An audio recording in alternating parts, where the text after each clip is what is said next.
Santiago capítulo 1, versículo 1 hasta el 4.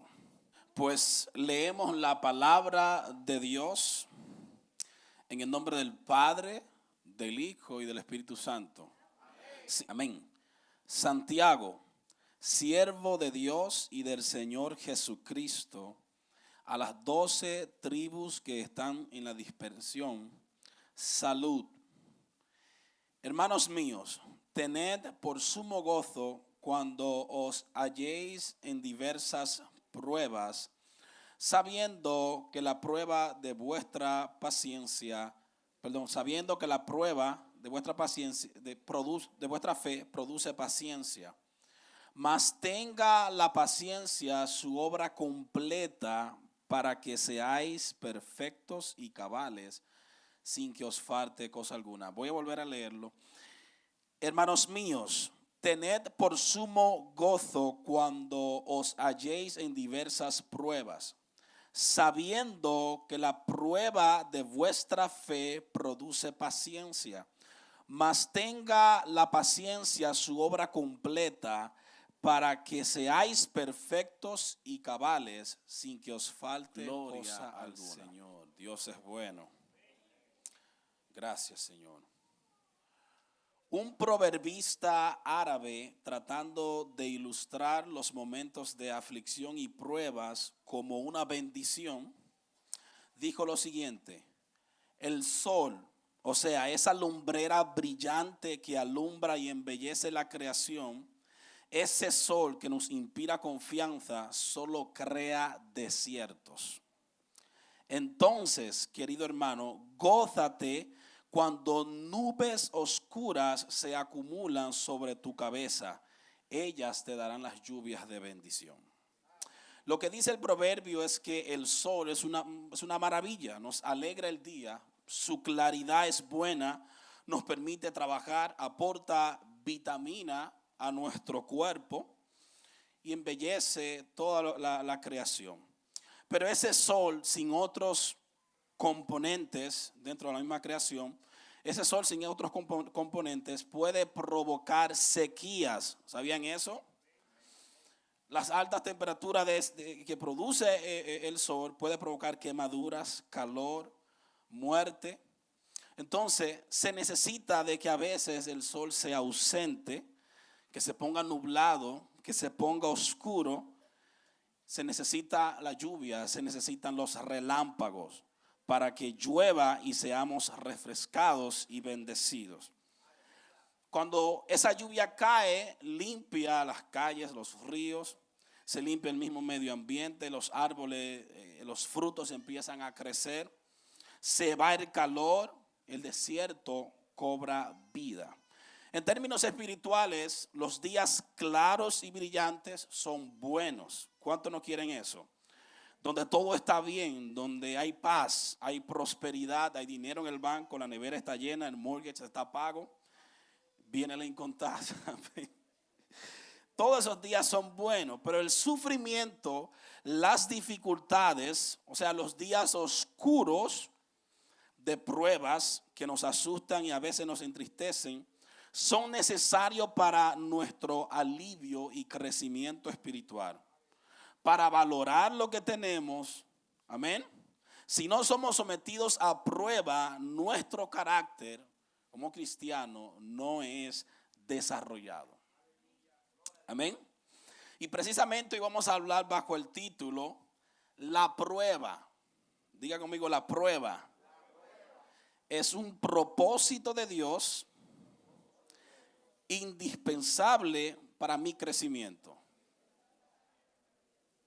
La prueba es un propósito de Dios indispensable para nuestro crecimiento. ¿Alguien ha sido probado alguna vez? Todos, hermanos, amén. Santiago, vamos a hablar un poquito de manera introductoria acerca del autor. Santiago era el medio hermano de nuestro Señor Jesucristo, hermano de Judas también, quien escribió su carta también. Santiago, en primer lugar, en un principio había rechazado a Jesús, su medio hermano, lo había rechazado como Señor, se había burlado de él. Amén. O sea que inicialmente no creyó en él, pero luego sí creyó en nuestro Señor Jesucristo. Y eso lo podemos encontrar en 1 Corintios 15:7. Santiago se volvió el líder clave de la iglesia de Jerusalén, la iglesia primitiva, siendo llamado una de las columnas de la iglesia junto de Pedro y Juan. Santiago escribe su epístola a cristianos judíos, más que al judío nacional, decía aquel que de su nación y es hermano, porque son israelitas. Más que a eso, Santiago escribe a judíos que ya eran cristianos. Amén. Esos judíos habían sido expulsados de sus hogares y sus posesiones el gobierno romano se le había quitado. Se dirige a gente que sufre por ser explotada por los ricos, por ser llevada a las cortes y calumniada por creer en el nombre de nuestro Señor Jesucristo. Amén. A esta gente Santiago le escribe su carta pastoral, cuya primera exhortación de la carta, como leímos, es regocijarse. Amén. O sea, Santiago no le está escribiendo a un grupo que está en una piscina, que está todo tranquilo. Él está escribiendo a gente que están dispersos, gente que ha tenido que salir huyendo porque en su propio país no tiene derecho. Quienes están gobernando son sus enemigos, le quitan sus posesiones, le dividen la familia. Y a ese grupo de personas que está disperso en diferentes partes del mundo para ese entonces, Santiago escribe esta carta. Amén. Entonces Santiago empieza diciéndole: hermanos míos. Hermanos míos. Santiago se dirige, como dije, a sus hermanos en Cristo. Pero la manera en la que él lo hace, hermanos míos, esto habla de intimidad, de cercanía, cariño. Santiago se coloca al mismo nivel de esos hermanos que están siendo perseguidos. Amén. Por su fe en Cristo. Dice: hermanos míos, tened por sumo gozo. Santiago vive en ese momento, está tranquilo en Jerusalén. Santiago no está siendo perseguido. Amén. Santiago quizá tiene su aire prendido de manera ilustrativa. Está tranquilo en Jerusalén. Pero sus hermanos están siendo perseguidos. Y Santiago, que está desde allá en una mecedora en su casa, por así decirlo, le escribe a estos hermanos: regocíjense en medio de esa persecución. Parece como que es como cuando alguien te quiere hablar a ti de un proceso de algo, pero no lo ha vivido. No es que no lo deba hacer, pero no es lo mismo cuando tú te pones en mis zapatos y tú has estado ahí. Amén. Pues cuando tú has estado ahí, tú tienes misericordia del otro. Cuando vas a aconsejar, cuando vas a animarle. Entonces, parece como si Santiago estuviera ajeno a la realidad que está viviendo la gente. Sin embargo, Santiago no está ajeno a esa realidad. Siempre es necesario, cuando usted va a aconsejar a alguien, saber cómo usted lo va a hacer. Cuando incluso usted va a animar o hacer un comentario sobre cierta circunstancia o situación que pasa la persona. Porque a veces nosotros podemos estar diciendo cosas que ni la hemos vivido, ni sabemos cómo enfrentarla, pero queremos decirle al otro cómo debe de enfrentarla. Entonces, el punto no es que no se haga, es saber cómo hacerlo. Amén. Gloria al Señor. Sin embargo, Santiago estaba al tanto de la realidad que estaban viviendo sus hermanos, sus feligreses. Amén. Santiago fue testigo de la muerte de Esteban, de manera que Santiago sabe lo que él está diciendo. Santiago fue testigo de la persecución que se levantó allí, que podemos encontrarla en el capítulo 8 del libro de los Hechos, donde el pueblo tuvo que, por obra del mismo Dios, el pueblo tuvo que dispersarse, salir huyendo. Santiago fue testigo cuando quizá vio a Pablo consentir en la muerte, en ese entonces Saulo, en la muerte de Esteban. O sea, él conoce su tarea como pastor Y por eso ofrece palabras de aliento y exhorta a la gente a gozarse.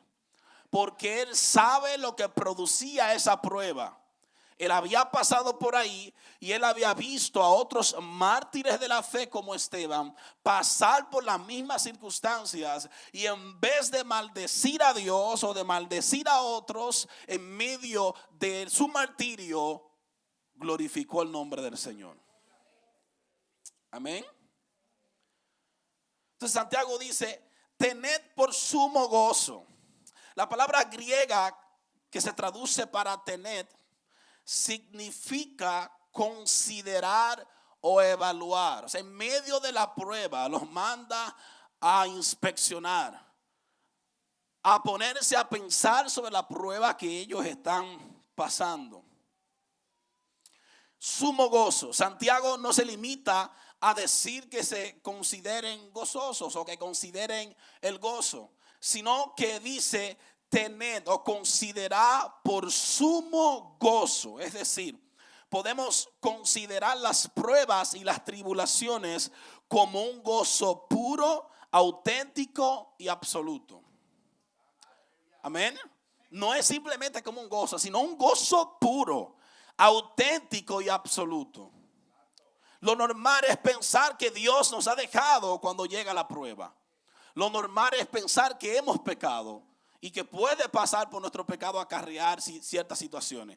Pero la realidad es que la Biblia le asegura el sufrimiento a los creyentes, tanto a nivel de persecución como a nivel de un cuerpo caído que irá de deterioro en deterioro. Amén. Gloria al Señor. Eso es lo normal, culpar a alguien. ¿Por qué? ¿Por qué esto? ¿Por qué aquello? Y por lo regular, cuando esto pasa, tiene que ver mucho con la percepción bíblica que nosotros tenemos acerca de Dios, de su soberanía y del sufrimiento en nuestras vidas. Amén. ¿Cómo ve usted las pruebas en su vida? Hace un análisis mientras usted escucha el mensaje. ¿Cómo usted ve lo que usted está pasando en su vida? Cuando Santiago dice tened por sumo gozo, está animando a sus lectores a que evalúen su forma de ver las pruebas. Esto es una invitación a que tú analices cómo en 30 años, en 20 años, tú has visto la prueba. Y cuando te llega cierta circunstancia a tu vida, cualquier problema, cómo tú lo enfrentas, desde qué punto de partida, cuál es tu perspectiva sobre eso. E incluso qué aprendes de eso que tú estás viviendo. Amén. O sea que tenemos una invitación en primer lugar a analizar la forma en la que yo veo las pruebas. Porque las pruebas tienen un gran potencial de desviar nuestra mirada. Aunque ese no es el propósito por el que Dios la permite. Pero a veces nuestra mente, nuestra falta de escritura, de palabra de Dios en nuestra mente, nuestra falta de vivir el día a día cristianamente hablando, eso a veces ayuda a que cuando llegue la prueba quitemos nuestra mirada de nuestro Señor. Y de que empecemos a buscar un culpable. Es por esto. Dios se olvidó de mí. Ya yo no creo en Dios. Pero tu palabra dice esto. Pero ¿por qué esto? ¿Por qué aquello? Tiene que ver mucho, hermano, de la manera en la que nosotros estamos viviendo. Gloria al Señor. Bendecimos el nombre de Cristo. Pero Santiago recuerda como escritor, como pastor, recuerda las palabras del pastor de las ovejas. Las palabras de Jesús mientras estuvo en la tierra. Jesús le dijo a sus discípulos en Juan 16:34, que en el mundo tendrían aflicción, pero que debían confiar porque él había vencido al mundo. O sea, al sistema mundano dirigido por Satanás. Entonces, en este mundo los seguidores de Cristo tendrían aflicción. Y así ha venido siendo desde aquellos tiempos hasta hoy. Jesús dijo en Mateo 12 que el reino de los cielos desde la predicación de Juan el Bautista venía avanzando contra viento y marea. Y aquellos que fueran violentos, o sea, los que se esforzaban, entraban a ese evangelio en ese tiempo. Gloria al Señor para siempre. Entonces Santiago recuerda como pastor las palabras de Cristo. El sufrimiento fue asegurado. A veces vivimos un evangelio como que a nosotros no nos puede pasar nada. Y creemos que al impío, al inconverso sí, a nosotros no. Mis amados hermanos, tenemos un cuerpo que está en deterioro y que irá de esa misma manera hasta que usted muera o Cristo venga a buscarle. Por tanto, usted se va a enfermar, usted quizá va a morir de un paro cardíaco, a usted le va a dar diabetes, quizá le va a dar cáncer. E incluso podemos padecer persecución por nuestra fe. Que te boten de tu trabajo, que el gobierno establezca leyes inmorales que vayan en contra de tu fe. Que seas perseguido, que te cierren la iglesia y que te amenacen de muerte por esa fe. Eso está asegurado en la palabra del Señor. Jesús dijo en Mateo 5, 11 y 12, bienaventurados sois, o sea, dichoso. Usted es un dichoso, dice el Señor, cuando la gente te insulte, cuando te persigan falsamente y digan todo tipo de mal en contra tuya por mi causa, dice el Señor. O sea, tú eres un dichoso cuando por mi causa la gente te tiene en menos. Entonces Jesús dice, regocijaos y gozaos, porque grande es vuestra recompensa en el cielo. Yo creo que la iglesia tenemos que cambiar nuestra perspectiva acerca del sufrimiento y de la prueba. No le está hablando a alguien que lo alcanzó, le está hablando a alguien que está batallando con eso. Necesitamos cambiar nuestra mente. Amén. Desarrollar una perspectiva bíblica sobre el sufrimiento, sobre la prueba, porque nuestra vida está basada en eso. Amén. Gloria al Señor para siempre y por siempre.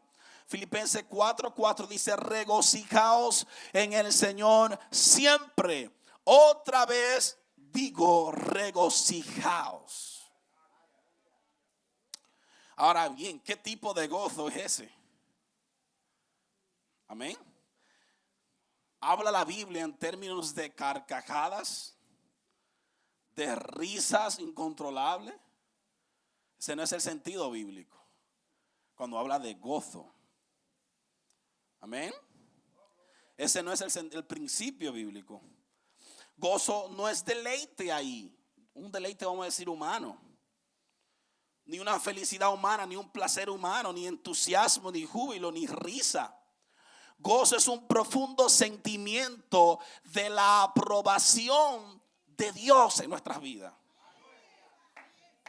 Una seguridad que el Señor nos da en su camino, en su voluntad. Porque no es que usted le matan a un hijo y que usted va a estar en el funeral, cuá. No es así. No es que si usted ve a alguien sufriendo, usted como cristiano, como escriba, como alguien que siempre está mirando, usted quiere ver que el hermano en medio de su sufrimiento esté muerto de la risa. Eso no es lo que habla la Biblia y puede darse el caso. Es en su interior. ¿Cuál es el sentido de seguridad? En la confianza, en la providencia de Dios, en la soberanía de Dios, en el control de Dios. Que aunque las lágrimas estén corriendo por tu rostro en medio de esa circunstancia, de esa prueba, de ese problema en tu hogar, en tu finanza, pero en tu interior hay algo que no te mueve, hay algo que no te insta a abandonar a tu Señor, sino que tú prosigues a la meta, tú confías en el Señor. Tú amas a tu Señor y en medio de esa crisis puedes glorificar a Dios aunque nadie te vea riéndote.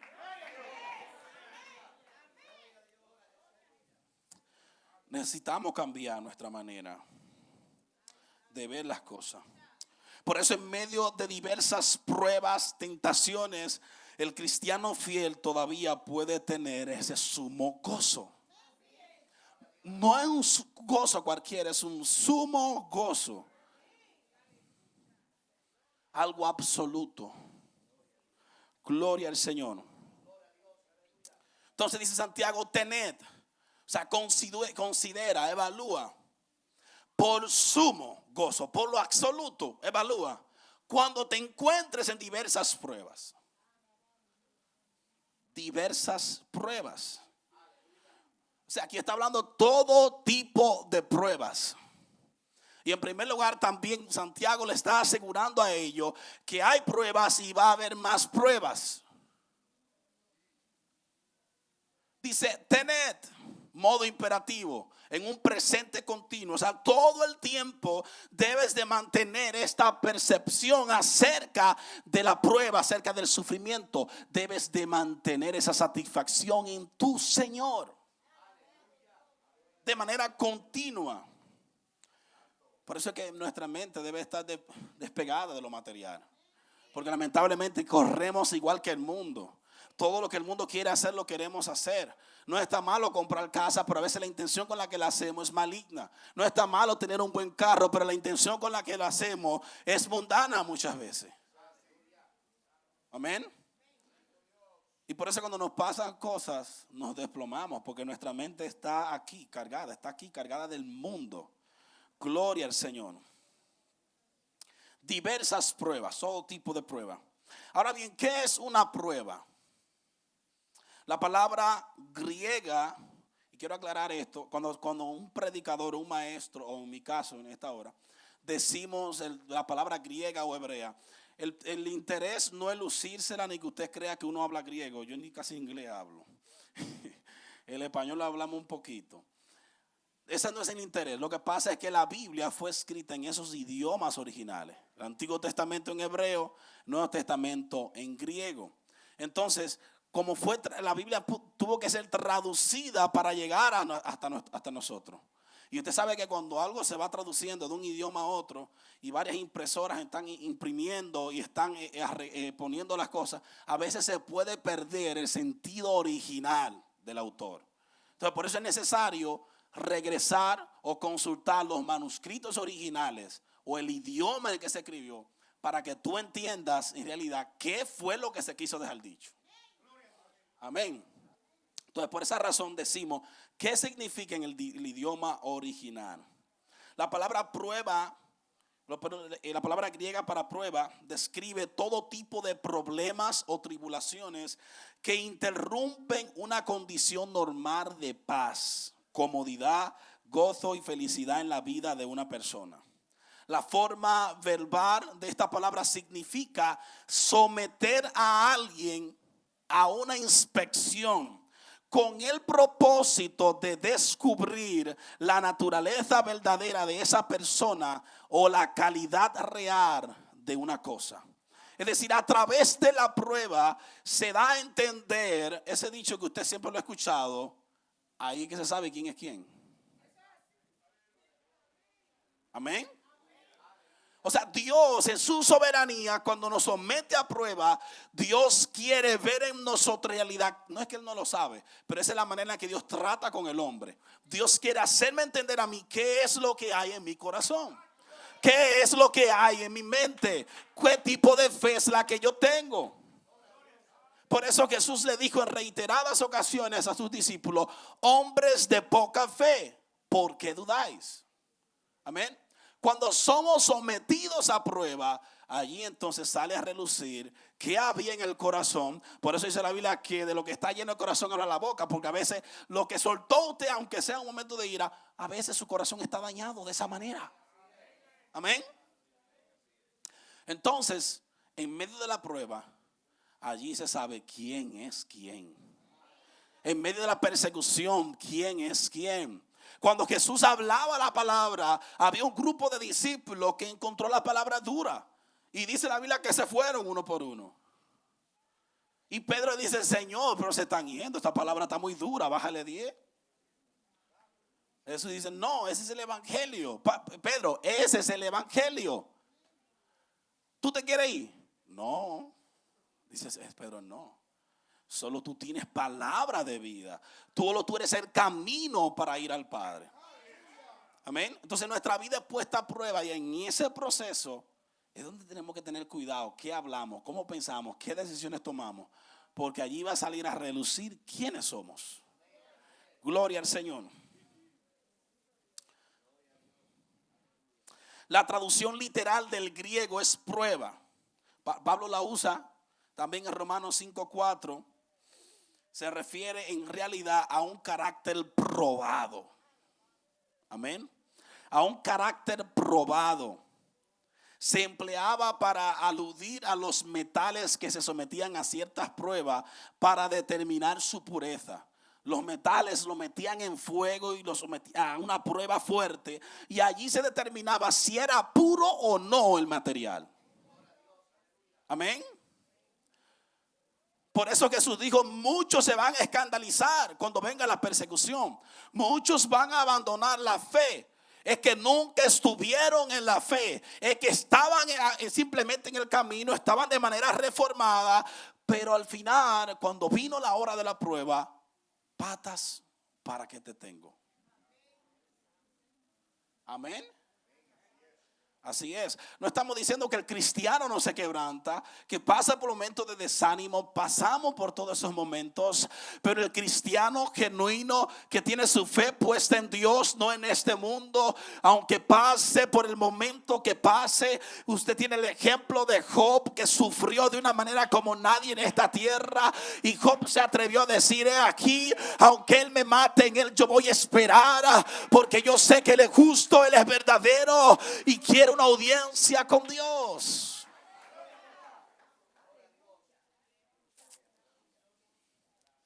Asimismo, los metales eran sometidos a cierta prueba. Dios permite esas pruebas con el propósito de probar y aumentar la fortaleza y la calidad de la fe individual de cada creyente, para demostrar su validez. Amén. Cuando usted escucha el término en la Biblia, has hallado gracia delante del Señor. Es que Dios ha sometido a prueba. Amén. Jesús, cuando vio a Natanael, he aquí un verdadero israelita en quien no hay engaño. Dios somete a prueba. Dios nos conoce a cada uno de nosotros. Por eso dice la Biblia que Dios mora en nosotros por el Espíritu Santo en nuestras vidas. De manera que Dios nos conoce desde adentro. No hay nada que podamos camuflajear a Dios, porque el creyente verdadero tiene la tercera persona de la Trinidad en su corazón, en su vida, que es el mismo Dios que guía sus pensamientos, su voluntad, y que conoce cada acción antes de que llegue a tu mente, a tu boca. Dios la conoce. Engañoso es el corazón más que todas las cosas, dice la Biblia. Es que debemos de cuidarnos de él. Y dice de manera retórica, una pregunta de manera retórica: ¿quién lo conocerá ese corazón? Dice Jeremías, dice el Señor: yo que escudriño la mente. Es decir, que Dios conoce nuestros corazones. Cada prueba se convierte en un examen de la fe que sirve para nuestro fortalecimiento espiritual. Ahora bien, si el creyente no pasa la prueba como resultado de una reacción incorrecta de su parte, o sea, si no pasamos la prueba, esa prueba se puede convertir en un pecado para mí. O sea, mi reacción. Es decir, que Dios, porque mire, hay que dejar de estar culpando mucho a Satanás. Todo lo que pasa en nuestras vidas, Dios tiene control. O sea, Satanás aquí no es que llegó y le dio una bofetada a Chencho y Dios se enteró porque Chencho se fue en oración. Mira, Satanás me hizo esto. No, Dios lo permitió de una forma u otra. Amén.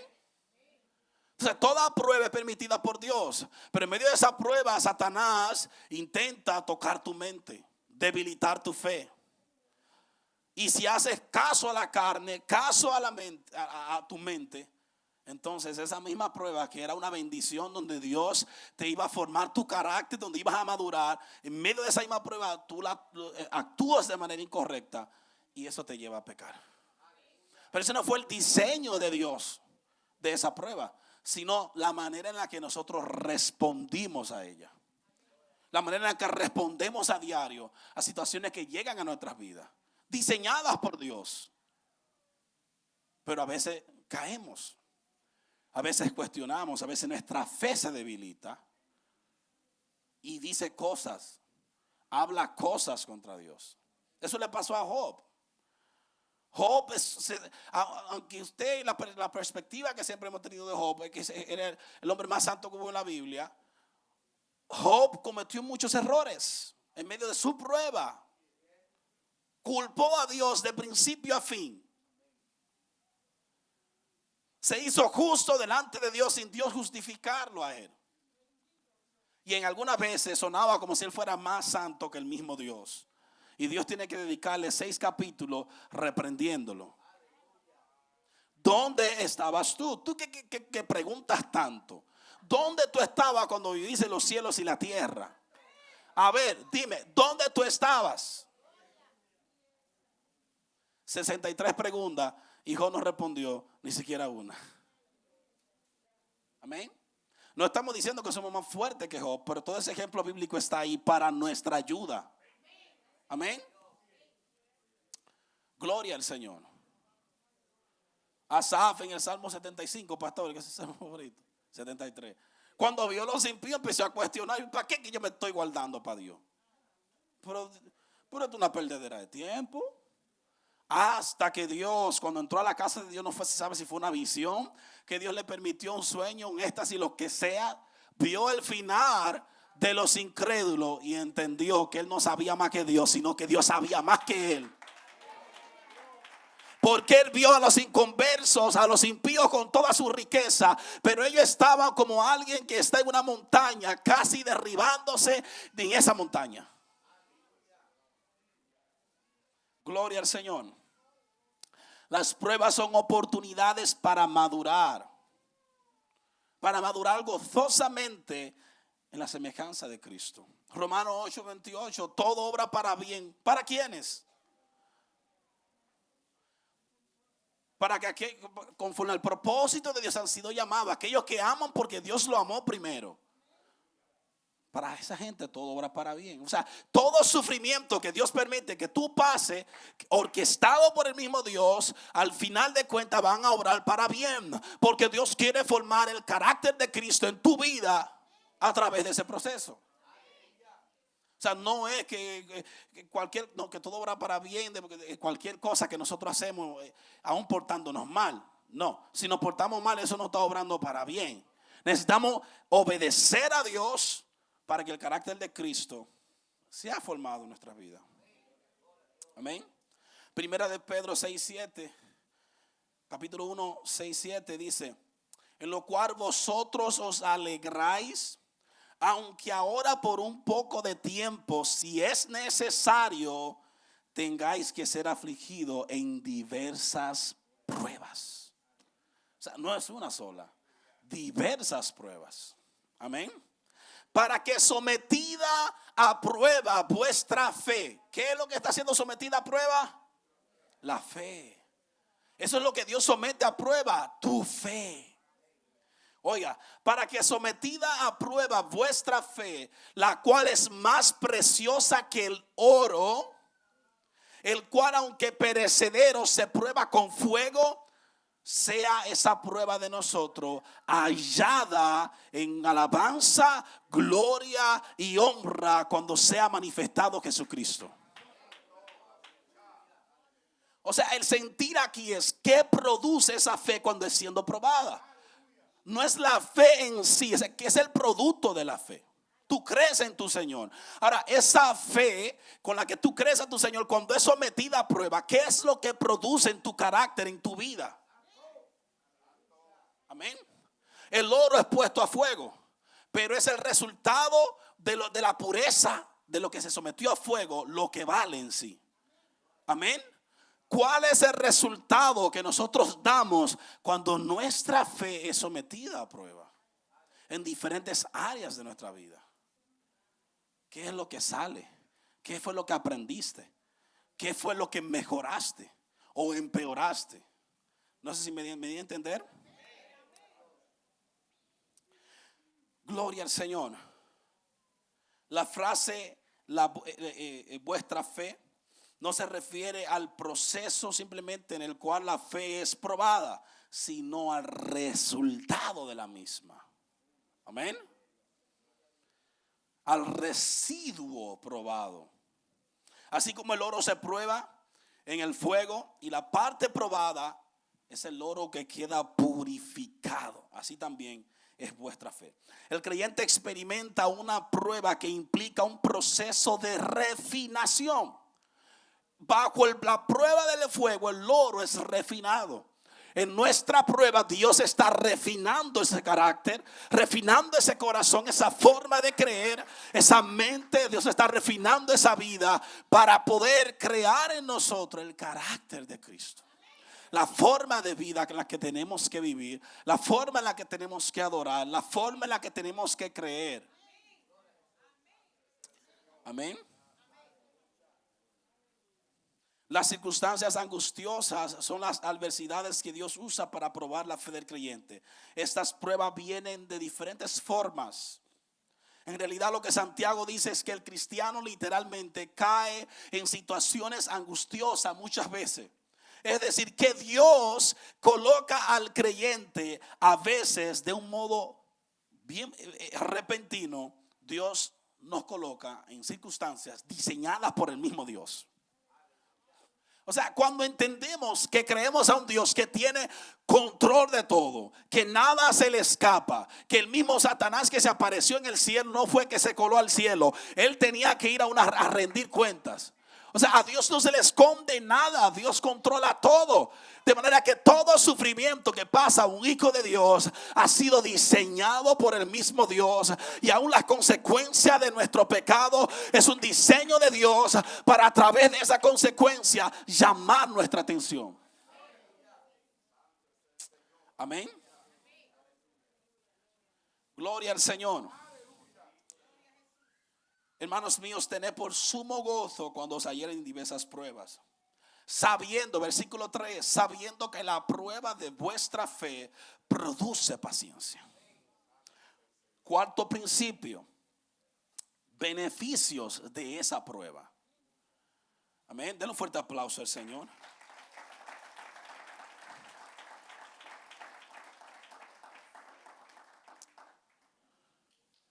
Gloria al Señor. Beneficios de esa prueba. Dice versículo 3, sabiendo que la prueba, la que hemos venido describiendo, esa prueba de vuestra fe produce paciencia. Gloria al Señor. Y esa paciencia aquí, en el término griego aquí para paciencia es resistencia, perseverancia. O sea, más allá de alguien que está esperando, simplemente, resistencia. Perseverancia. Por medio de las pruebas, un cristiano aprende a resistir con tenacidad la presión de una prueba hasta que Dios la quite en su tiempo determinado.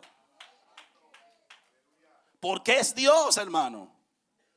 Es Dios. Saquemos al enemigo de nuestra boca, de nuestro hogar. Dios es soberano y Dios permite que el mismo diablo a veces provoque situaciones. Pero es Dios el diseñador. Es Dios el que os orquesta esa situación en tu vida, en la vida mía. Gloria al Señor. Dios permite que pasemos por esa situación de tal manera o de tal modo que el creyente pueda apreciar. A veces después del tiempo que pasamos la prueba que aprendemos, pero era Dios que estaba. ¿Es así o no es así? Debería pero obviamente no es que seamos superhéroes. Pero como dije en un principio, valga la redundancia, todo depende de la vida que vivimos delante de Dios. De la familiaridad que nosotros tenemos con su palabra. Porque por eso es que todo nos asombra.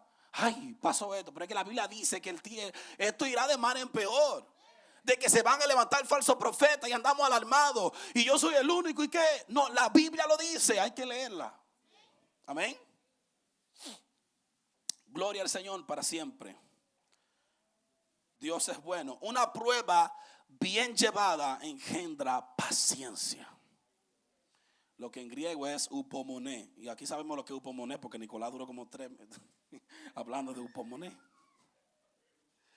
O sea, upomonen es la constancia bajo el peso de circunstancias adversas. Eso, ser sometido a un peso y mantenerte constantemente creyendo en tu Señor. ¿Alguien glorifica a Dios? Dice un personaje llamado Salguero, yo no sé quién es, pero él dice: paciencia en sentido bíblico no es la virtud que reprime los movimientos desordenados de la ira. Eso no es paciencia, sino la espera paciente del auxilio y del premio divino prometido a aquellos que están siendo atribulados. Vuelvo y repito. Paciencia en sentido bíblico no es la virtud que reprime los movimientos desordenados de la ira, sino la espera paciente del auxilio de Dios prometido a aquellos que están siendo atribulados. Glorias, ¿cuántos creen en las promesas de Dios? Romanos 5:3 dice: y no solo esto, sino que también nos gloriamos en las tribulaciones, sabiendo que la tribulación, ese problema, hermano, que tú estás pasando, esa situación, produce resistencia para que puedas permanecer firme aún en medio de las circunstancias. El Salmo 92 dice que el justo florece como la palmera. Es decir, la palmera, cuando viene en la tormenta, ella se dobla pero no se rompe. Y cuando pasa la tormenta, ella vuelve al centro, ella vuelve a su lugar.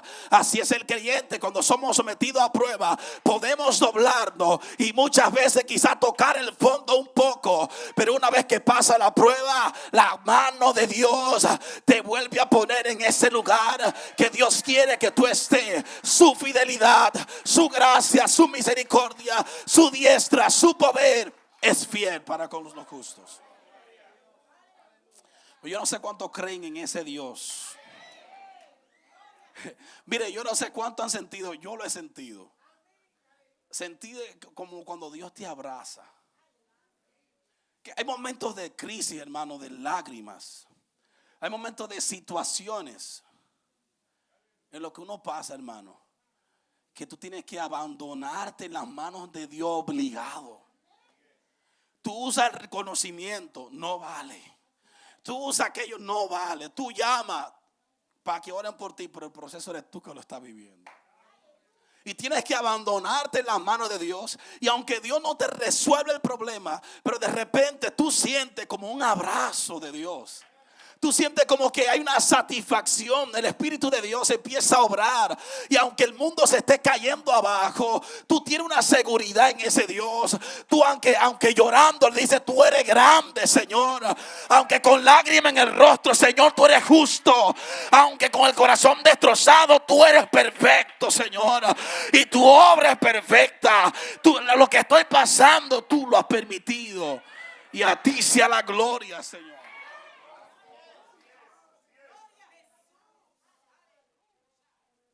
Y Dios permite situaciones, hermano, en nuestras vidas. Situaciones difíciles, hermano. Y sentimos esa fidelidad del Señor. Es como que si el Señor nos abraza. Yo lo he sentido así, hermano. Como si el Señor nos abrazara. Y aunque no resuelva todo, pero el confiar en un Dios que tiene y que tú, oye, es que es lo mejor que nos puede pasar. Usted sabe lo que usted hay que tener a un Dios que no está muerto. Tener a un Dios que no está en la historia como muchos dioses ajenos que por ahí han levantado, sino que es un Dios poderoso, es un Dios que controla la misma creación, es un Dios que tiene control del tiempo. Y cuando tú sabes quién es tu Dios, aunque tú estés pasando por el valle de sombra y de muerte, como dice el salmista: no voy a temer mal alguno, porque su vara y su cayado me van a guiar, me van a infundir aliento. Tú sabes que aunque dure lo que dure la prueba, ese Dios es fiel. Ese Dios no es hijo de hombre, ni hombre para mentir, ni para que se arrepienta. Él es un Dios fiel. Ese Dios es el que estaba allí con los 3 jóvenes hebreos en medio del fuego. Ese fue el Dios que llamó a Moisés y lo llevó por todo el desierto. Y Moisés se mantuvo como viendo al invisible. No lo estoy viendo, pero Él es real. Él está a mi lado. Él va delante de este pueblo. Él va delante de mí. Oh, ese Dios es real.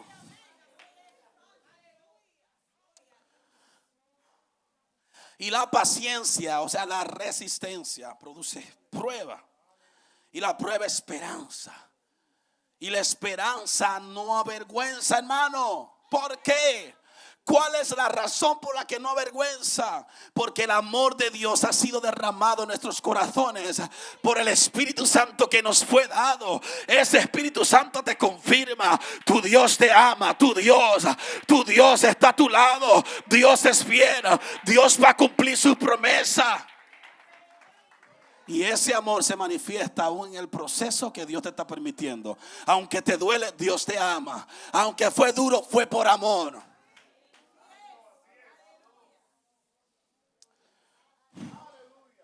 Dios es maravilloso. O sea, nos gozamos y permanecemos fieles.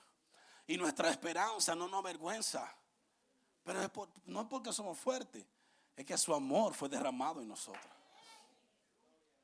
por el Espíritu Santo. O sea, Dios te amó tanto que no solo te salvó, Juana, no solo te limpió de pecados, sino que Él vino a morar en ti por el Espíritu Santo para empoderarte. O sea, recibiréis poder, dicen ellos. O sea, dunamis, que es el Espíritu de Dios. Dinamitas.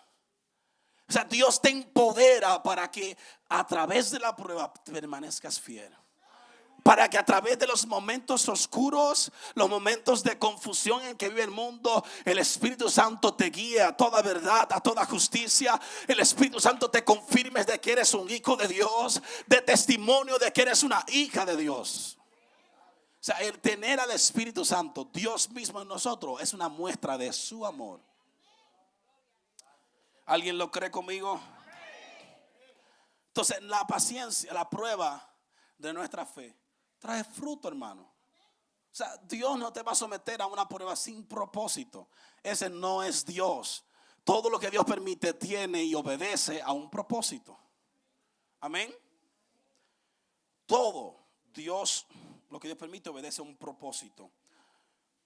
2 Corintios 4:17, porque esta leve tribulación momentánea, oiga, produce en nosotros un cada vez más excelente y eterno peso de gloria.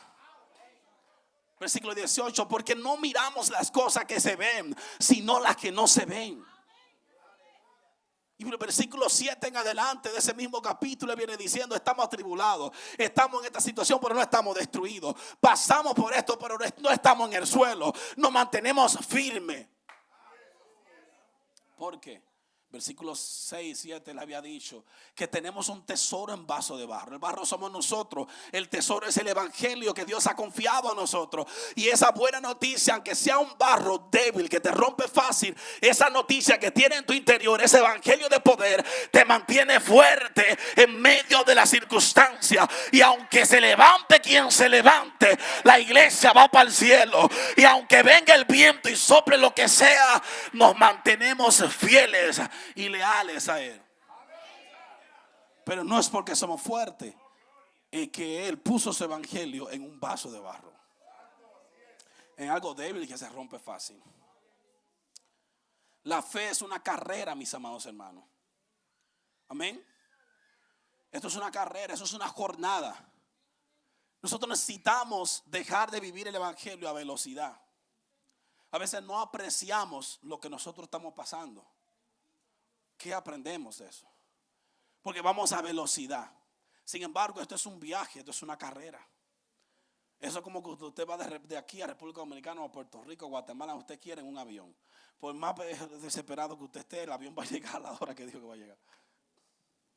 Amén. Cristo va a llegar o va a buscar a su iglesia en el determinado momento que Dios ha precisado. Usted no va a acelerar a Dios. Amén. Dios es Dios y usted y yo no lo vamos a acelerar. Entonces esto es una carrera en la que usted tiene que correr tranquilo. Amén. Dígale a su hermano, take it easy. Amén. Romanos capítulo 12, versículo 1 dice: por tanto, nosotros también, teniendo alrededor nuestro tan gran nube de testigos. Amén. Corramos con paciencia la carrera que tenemos por delante. Gloria al Señor para siempre. En los tiempos bíblicos, cuando se quería confirmar la veracidad de algo, se necesitaba de varios testigos. Eran 3 testigos, se llevaban a la corte y esos 3 testigos hablaban o confirmaban de que eso era real. Amén. La fidelidad de Dios es tan real que dice el escritor que no tenemos 3 testigos, sino una multitud de testigos que hablan de esa fidelidad de Dios en medio de tu prueba. ¿Nos entendemos? Dice nosotros también, los receptores originales y nosotros, la iglesia, teniendo alrededor tan grande nube de testigos. Aquella audiencia estaba familiarizada con los Juegos Olímpicos. Entonces el autor lo que hace es que traslada a su audiencia como si fuera un estadio, imaginariamente hablándole. Y les dice, ustedes están en la carrera, ustedes están en los círculos de correr. Y así es la fe, mis amados hermanos. Esto es una carrera que empezó el día que entregamos nuestras vidas a Cristo. Amén. Y el autor le dice, imagínense que los que están ustedes en las gradas tienen una gran multitud de testigos que testifica de la fidelidad de Dios. Y mientras está Juan ahí en su carrera con su tenis Nike, porque está corriendo la fe, está corriendo la carrera. Imagínese, hermano, imagínese ahora mismo con los mejores tenis para correr una carrera usted, con esa figura. Amén.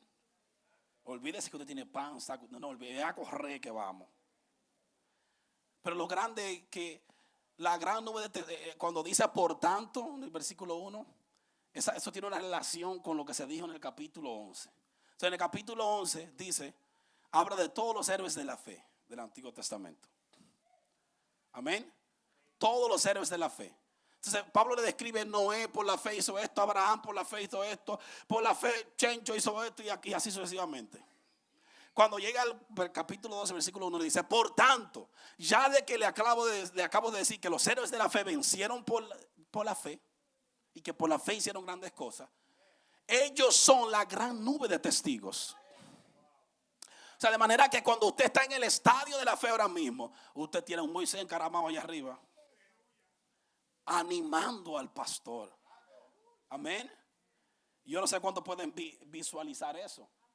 En medio de la carrera, literalmente hablando, la gente se cansa, los corredores se cansan, ¿sí o no? A veces tropiezan, se caen. En medio de esta carrera del evangelio, a veces en la prueba tropezamos, nos caemos, nos desanimamos, nos salimos del carril donde estábamos y viene otro y nos pasa por el lado. En medio de esta carrera pasamos por todas esas circunstancias, pero tenemos una gran nube de testigos. Tenemos allí a los 3 jóvenes hebreos diciendo, no importa la prueba, no importa que se caliente 7 veces, el cuarto varón se va a meter en tu prueba. El Dios fiel está en tu prueba, está en tu situación, está en esa crisis en la que tú estás animándote. Allí están los 3 jóvenes hebreos, pastor, tranquilo, que aunque se caliente 70 veces 7 la prueba, Dios es fiel y él va a estar ahí en medio de tu problema. No solo eso, pastor, dicen los 3 jóvenes hebreos, sino que el mismo diablo se va a dar cuenta que tu Dios es fiel. Porque fue Nabucodonosor que se dio cuenta que el cuarto varón estaba allá adentro. Ellos ni siquiera lo estaban viendo. A veces tú no estás viendo la fidelidad de Dios, que Dios te está guiando, pero el mismo diablo que te persigue sabe que hay un Dios todopoderoso que está en control de tu vida, que sus ángeles están a tu alrededor, que ha puesto a morar su espíritu en tu vida. Allí está Daniel que te dice, oye, no importa que el problema sea como un león, mi Dios le tapa la boca a los leones. Allí está Daniel, allí, no, tranquilo. Mi Dios le tapa la boca a ese león. Mi Dios le tapa la boca. Allí hay un Gedeón que te dice, fulano, tú no tienes fuerza. Pues yo tenía menos que tú. Que tú tienes miedo en medio de esta carrera. Te quiere devolver. Oye, yo era más miedoso que tú. Y Dios se me apareció y me dijo, varón valiente. ¿Cómo? Sí, Dios me dijo así. ¿Y qué más te dijo? Bueno, Dios me dijo, ve con esta tu fuerza y liberta a Israel. ¿Pero cuál fuerza? Ninguna, yo no tenía ninguna. Pero a mi Dios le encanta a la gente que no tiene fuerza para Él hacer y glorificarse y moverse de una manera poderosa, para que al final la gloria sea de Él y no del que era fuerte, sino de Dios.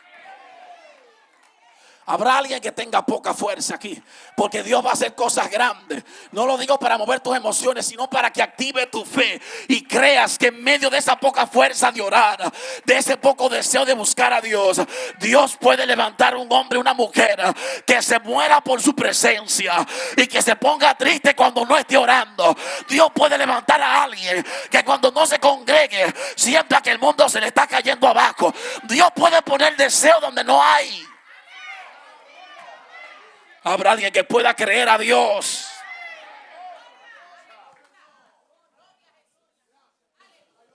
Oh, allá hay un Moisés que está diciendo al hermano, tranquilo. Si tú pensabas que Dios se olvidó de ti, no. Yo vi columna de nube para que el sol no me molestara y me quemara. Su presencia me cubrió. Pero no solo eso, en la noche oscura yo vi columna de fuego. Mi Dios iba delante del campamento de los israelitas, iba guiándolos para que no te perdieras en el camino, para que no te salga de la carrera, para que seas fiera, para que te mantenga fuerte. Alguien ha visto esa columna de fuego. Alguien ha visto que tú dices, yo no sé, yo no gano mucho, pero como que el dinero rinde. La columna de Dios está sobre tu vida. Oh, yo no soy el más fiel, pero Dios me ha puesto en autoridad. La columna de Dios está sobre tu vida. Oh, yo no sé cómo yo he llegado hasta aquí. Dios te ha traído hasta aquí. No ha sido tu excelencia, no ha sido tu preparación, ha sido la mano del Dios Todopoderoso que ha estado guiando tu vida. Oh, yo no sé cómo que tengo 30 años casado. Tu Dios está en el centro de tu hogar. Tu Dios.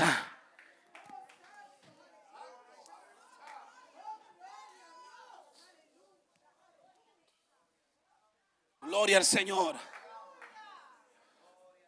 Allí yo vi. Allí también está un Moisés, el mismo Moisés que te está diciendo, Joelito, tú estás corriendo y él te vocea de allá. Joelito, Juana, compañía. Cuando las aguas se pusieron amargas en Mara, mi Dios las endulzó. Cuando ese problema se pone amargo y la situación, Dios es capaz de endulzar ese problema. Y digan que el trago sea amargo en el momento, Dios es capaz de que baje dulce para ti.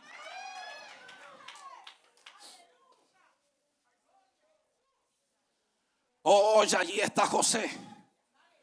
Dice José, me empujaron con violencia, me vendieron, me hicieron caer.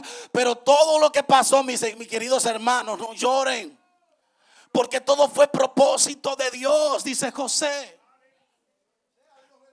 Ese problema me llevó a mi destino.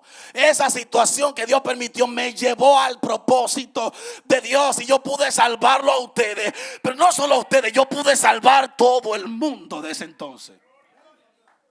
Así que Dios te está diciendo, José te está diciendo desde allá arriba, tranquilo, que ese problema que te está empujando te está guiando al propósito de Dios.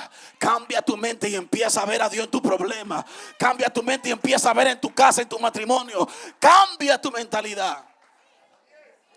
Renueva tu mente. Allí hay un David.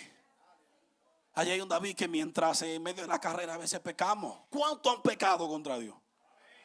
Y no lo decimos orgullosamente, sino sinceramente. Pero allí hay un David que dice, aquel que está desanimado se salió de la carrera.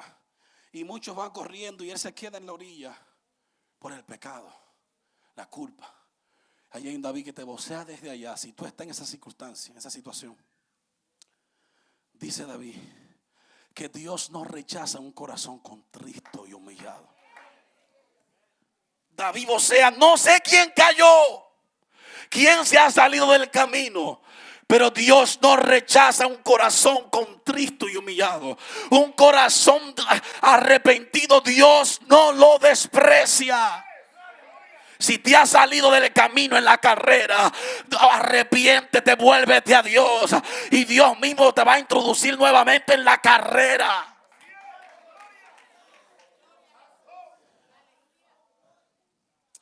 Allí hay un Abraham que dice, Dios es fiel a sus promesas. Y no importa que yo era mayor, súper mayor. Dios hizo su voluntad, Dios hizo su obra. Allí hay un Job que te dice, conocí a Dios a través de la prueba. Al Dios que yo había escuchado mucho de él y que le temía en el poco conocimiento que yo tenía. Dice Job, yo pude conocerlo al final de mi prueba. Así que hermano, si tú estás pasando la prueba que tú estés pasando, Dios quiere que tú le conozcas. Dios quiere que tu amor por él sea mejor. Dios quiere que tu fe sea más elevada, más fuerte. Allí hay un Zacarías que te dice, pastor, no es con espada, no es con ejército, sino con el Espíritu del Señor. Hermano, allí hay un Zacarías que te está diciendo en esta carrera, no es con espada ni con ejército, sino con mi espíritu. Allí hay un Nehemías que te está diciendo, deja la tristeza, hermano. El gozo del Señor es nuestra fortaleza. Levántate, sigue corriendo, sigue avanzando. Muda tu rostro, cambia tu rostro, porque su gozo, su satisfacción es tu fortaleza en esta carrera. Depende de esa seguridad en Dios, depende de ese contentamiento en tu Dios, para que en medio de la carrera no quieras satisfacer tu necesidad con otras cosas, sino con el gozo del Señor. Allí hay un David que te dice, joven fui y envejecido, mas no es visto justo desamparado, ni su simiente, ni su descendencia que mendigue pan. Isaías te está diciendo, ninguna alma forjada prosperará contra ti, porque tu Dios está contigo. Y finalmente allí hay un Elías que te está diciendo, tranquilo. Yo duré 40 días en el desierto y me mandaron un chef de allá arriba que me cocinaba todos los días. Oh, usted no me entendió. Elías no repetía comida, un día era pasta, una Caesar salad, otro día era una batida. Era un chef de allá arriba que mandaba, no se sabe cómo se llama. Pero Dios es fiel, hermano. Ahora bien, esas nubes de testigos no están hoy en día literalmente. ¿Cómo podemos buscarlos a ellos para que ellos nos animen? Esa gran nube de testigos está aquí. Amén. Está aquí. ¿Quieres saber lo que vivió cada uno de esos héroes de la fe y de cómo ellos te animan hoy en día a través del testimonio de la Biblia? Por eso es que no hay evangelio solamente con oración. Necesitamos la Biblia, necesitamos la oración. Hay que alimentarse de la palabra de Dios. Si usted no sabe leer, usted la puede escuchar. Si usted no sabe leer, busque una predicación, busque una Biblia en audio. Pero la palabra de Dios es vital en esta carrera de la fe. Amén. La palabra de Dios. Salmo 119, 92. Si tu ley no hubiese sido mi deleite, la aflicción me hubiese matado. Salmo 119, 49, 50. Acuérdate de la palabra dada a tu siervo, en la cual me has hecho esperar, porque esa palabra es mi deleite. Esa palabra es la que me ha dado confianza en ti. Hermano, necesitamos buscar la palabra de Dios. Necesitamos invertir, comprar Biblias buenas, estudiar su palabra, alimentarnos. Estamos llenos de muchas predicaciones raras por ahí. Escuchen, menos predicador y métase en la Biblia. Busque a Dios. Salmo 27, 13. Hubiera yo desmayado si no creyese que veré la bondad de Jehová. Necesitamos la fe, nuestra fe puesta en Dios. Amén. Así que necesitamos imitar el consejo que vemos en los héroes de la fe que nosotros tenemos en esta palabra. Esa gran nube de testigos. Dice, ya que tú tienes una gran nube de testigos, o sea, la Biblia, pastora, ya que usted tiene la palabra de Dios, dice ahora, despójate de todo peso y del pecado que te asedia. O sea, a medida que leemos su palabra, tratamos de vivirla, tratamos de conocerla, ella misma se convierte en el espejo que te dice, si tú quieres ganar esta carrera, con esos zapatos pesados tú no puedes, con esa ropa pesada tú no puedes. Necesita una ropa liviana, o sea, necesita quitarte todo peso de pecado, de mentira, de adulterio, de fornicación, porque eso te saca de la carrera y no te permite avanzar. Un corredor, humanamente hablando, no puede ganar una carrera. Un atleta si usa tenis pesado, tiene que ser toda su ropa liviana. Así debe ser el creyente. Todo peso del pecado, hermano, despójate, quítatelo en el nombre de Jesucristo. Diga conmigo, Dios reprenda toda malicia, todo pecado, Dios lo quite de mi vida. Dios me dé arrepentimiento sincero. Segunda Timoteo 2, 4 y 5 dice, ninguno que milita se enreda en los negocios de la vida a fin de agradar a aquel que lo tomó por soldado. Y también el que lucha como atleta no es coronado, sino lucha legítimamente. Necesitamos, mis amados hermanos, quitarnos todo peso del pecado. Amén. Entonces después dice, cuando te quita el peso del pecado, que la Biblia fue la que te iluminó para hacerlo, dice, ahora corre con paciencia la carrera que tienes por delante. Con paciencia, con resistencia. Vas en el camino, no es rápido. El evangelio no es rápido. Dice paciencia. Vamos corriendo la carrera, pero vamos con paciencia, con resistencia, analizando las promesas del Señor, analizando su fidelidad. Porque a veces andamos demasiado rápido y no tenemos tiempo ni para orar. No tenemos tiempo para nada. Paciencia, resistencia, para que puedas llegar hasta la meta. El atleta que empieza a millón, desde que empieza, búsquelo, que a mitad de camino se cansa. Y el que venía de lento, dímelo, nos vemos allá en la meta. Con paciencia, es decir, con un pomoné. Resistencia. Amén. Y corramos con paciencia.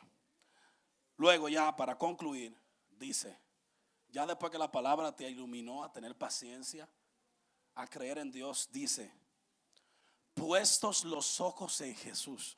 O sea, yo voy con resistencia, pero no puedo mantenerme así, cabizbajo, no.